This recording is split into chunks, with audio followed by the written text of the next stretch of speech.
ono što me prvenstveno motiviralo za krenuti u autorski rad su neke autoreferencijalne zapravo situacije što se tiču mog života, a i također i izvođenja kao takvog i fenomena izvedbe uživo. I zapravo u nizu tih radova po meni radi se o nekom kontinuitetu bavljenja jednom te istom temom, samo suprotstavljena onda drugim nekim stvarima i u različitim odnosima. I motivacija zapravo prvenstveno kreće od suradnika kojima u tom trenutku koautorski surađujem, jer zapravo uvijek se radi o nekim koautorskim suradnjama, i od mene same.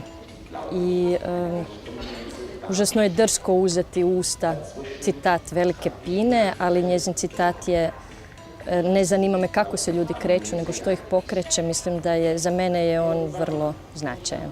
Svakoga dana, u svakom pogledu sve više napredujem.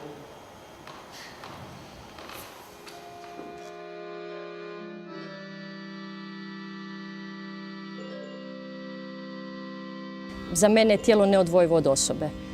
I da li se radi o meni ili o nekom drugime s kime radim, tako da je tijelo je zapravo subjekt i samo po sebi sa svojim upisanim tragovima, sa kompletnim talogom kojeg nosi vrijeme tu, i kao takvome mu i pristupamo. I zapravo, ako se koristimo formalno koreografijom u radu, koristimo to samo kao kontrapunkt nečemu drugome do čega želimo doći, jer me formalno istraživanje tijela i njegovih mogućnosti zapravo ne zanima.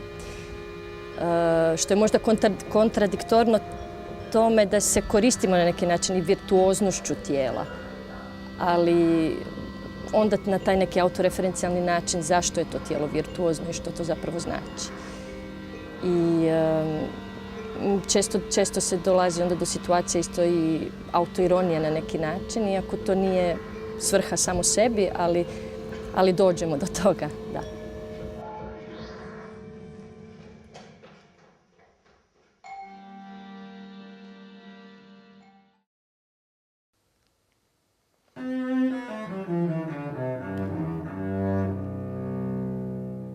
Dakle, osim što se bavim autorski, plesom i kazalištem, također surađujem i sa drugim koreografima i drugim autorima u predstavama kao izvođačica.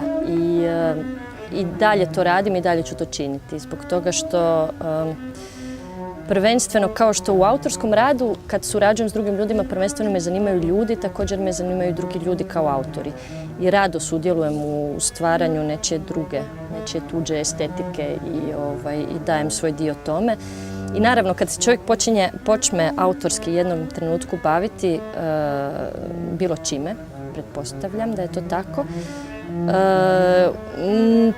teško je onda stišati i ugasiti taj autorski poriv i naravno da to mijenja načine suradnje. Međutim, imam sreće da koreografi s kojima sam surađivala su vrlo otvoreni za takav način autorske suradnje i to je uvijek lijepo i uvijek dragocjeno.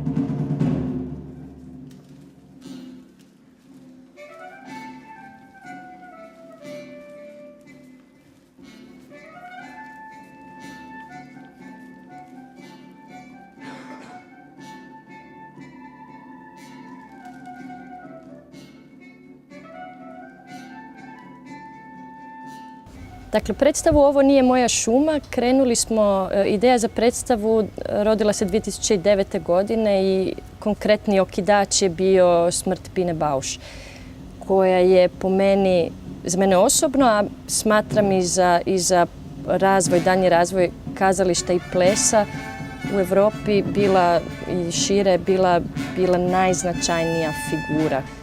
U jednom trenutku došlo je do susreta sa Darkom Japeljem, koji je možda za sada, ne možda, nego zasigurno za sada najznačajniji čovjek koji je najviše obilježio nešto čime se ja bavim, moj rad.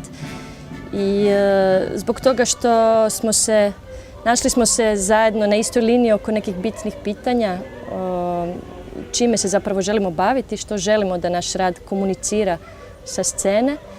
I složili smo se oko toga da nas zanima kazalište prvenstveno, a ples više kao sredstvo unutar toga. Činjenica je da je Darko po svom obrazovanju glumac, a ja sam plesačica. Međutim, prvenstveno se oboje doživljavamo kao izvođači kada smo na sceni i potpuno smo uvjereni da je važno samo ono što u tom trenutku emaniramo, odnosno komuniciramo sa publikom, a ne to što je naša pozadina. Pretenciozno može zvučati da se nas dvoje, eto tu iz Zagreba, usuđujemo raditi omaž Bini Bauš. Međutim, mi smo se baš u to htjeli upustiti, eto. I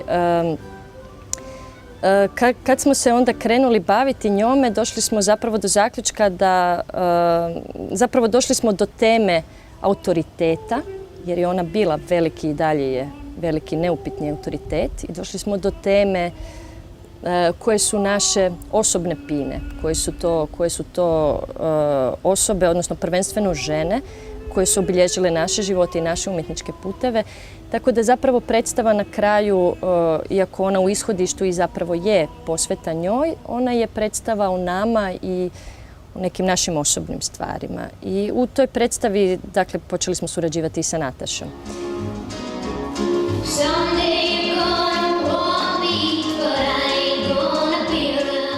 Kada smo Darko i ja napravili Karusel, Nataša je napisala osvrt na tu predstavu.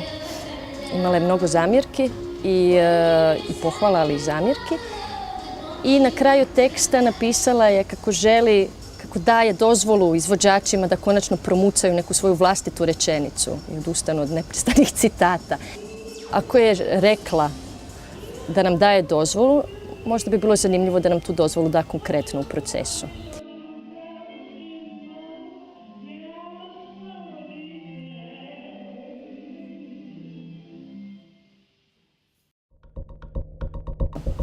I to se i dogodilo.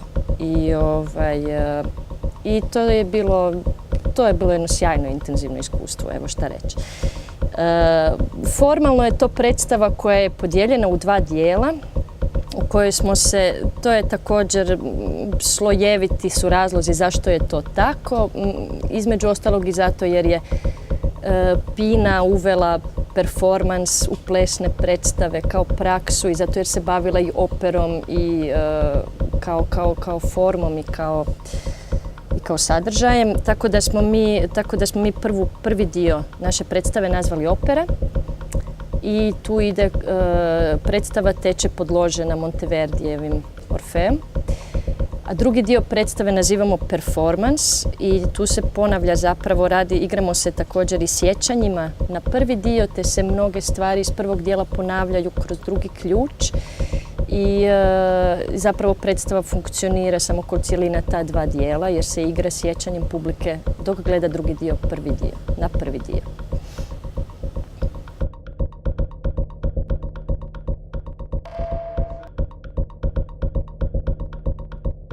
Ono što je također možda vezano uz moj rad,